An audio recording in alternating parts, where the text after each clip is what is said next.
Shalom saudara yang dikasihi oleh Tuhan. Kita bersyukur untuk kesempatan kita boleh belajar firman Tuhan bersama. Mari kita buka di 1 Samuel pasal yang ke-18.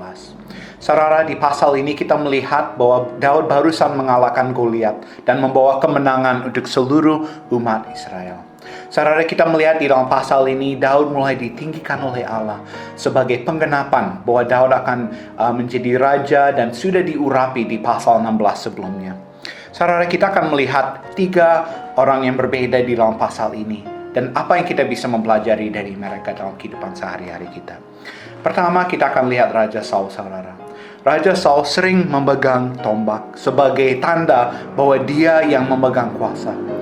Dan kita melihat, saudara, bahwa warna aslinya keluar di ayat 6 sampai 9. Di mana dikatakan, saudara, bahwa perempuan menari dan berbalas-balasan menyanyi. Saul mengalahkan beribu-ribu musuh, tetapi Daud berlaksa-laksa. Saul mendengar ini dan menjadi paranoid dan curiga akan Daud dan juga cemburu, saudara. Sayang sekali bahwa pemimpin yang sudah diurapi oleh Allah merasa insecure akan dirinya dan dia harus mencurigakan orang lain yang sebenarnya adalah pelayan bagi dia demi kerajaan Israel. Saul bukan hanya mulai marah, dia bahkan mulai benci sama Daud dan berusaha membunuh Daud dengan tombak. Kemudian dikatakan bahwa Daud menjadi musuhnya seterusnya dan ini terjadi sampai akhir hidupnya Saul, saudara. Saul memiliki motif yang salah. Dia ingin menguasai dan ingin dirinya ditinggikan dan dilayani. Terbalik dengan perkataan Tuhan Yesus, siapa yang ingin ditinggikan, dia harus menjadi pelayan dan melayani dan mengasihi yang lain dan bersyukur saat orang lain ditinggikan. Saul memiliki sebuah kehidupan yang tidak berkenan kepada Allah. Mari kita belajar untuk jangan seperti Saul.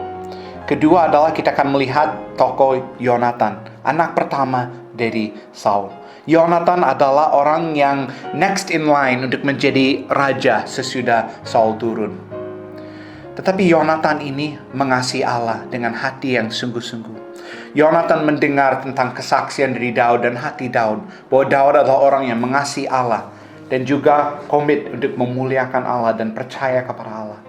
Dikatakan bahwa Yonatan berpadu kepada Daud dengan jiwanya dan dia mengasihi dia seperti jiwanya sendiri, saudara. Yonatan bahkan mengikat perjanjian dengan Daud dan tahu bahwa Allah sudah membuat rencana yang indah dan ingin memakai Daud di dalam kerajaan Israel ke depan dan Yehuda.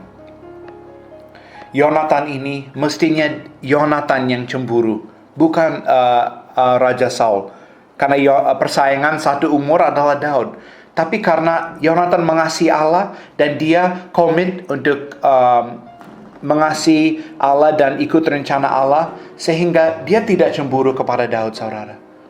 Dan Yonatan ini malah meninggikan Daud dan menghargai sebuah relasi bersama Daud. Dan ini melebihi segala aspek kecemburuan. Saat kita mengasihi Allah dan mengasihi sesama, kita tidak akan cemburu kepada sesama. Kita akan malah senang kalau orang lain ditinggikan. Karena kita adalah satu tubuh Kristus, saudara.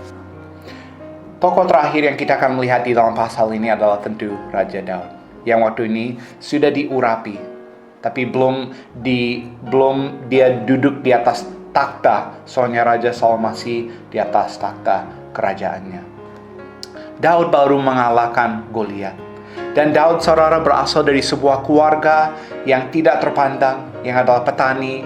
Dan Daud dipercayakan kawanan domba dari ayah. Daud setia dengan perkara kecil dan Allah percayakan lebih banyak lagi. Sampai mengalahkan raksasa Goliat.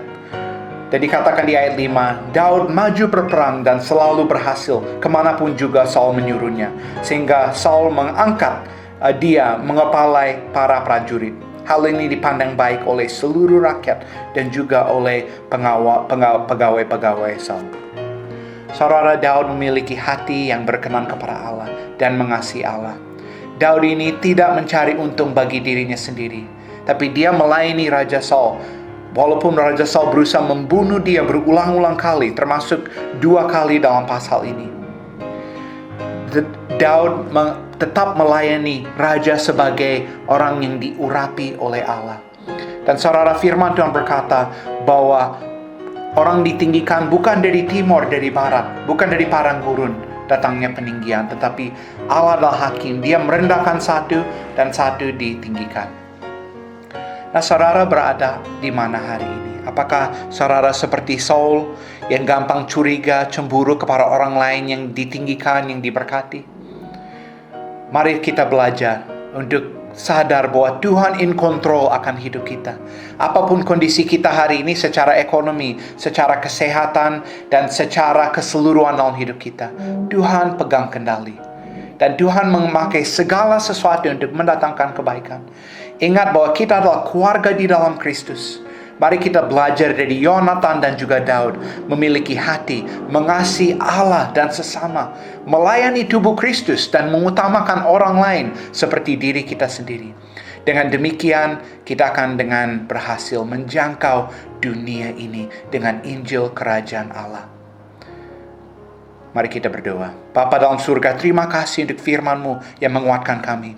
Tuhan memberkati setiap kami dengan kesadaran bahwa Allah mengasihi kami dengan kasih yang kekal. Dengan kasih yang begitu indah yang kami sudah menerima pengampunan dosa dan harapan akan hidup yang kekal. Marilah setiap kami menolong kami Bapa untuk saling mengasihi Allah dan sesama sebagai respon akan kasih yang begitu besar.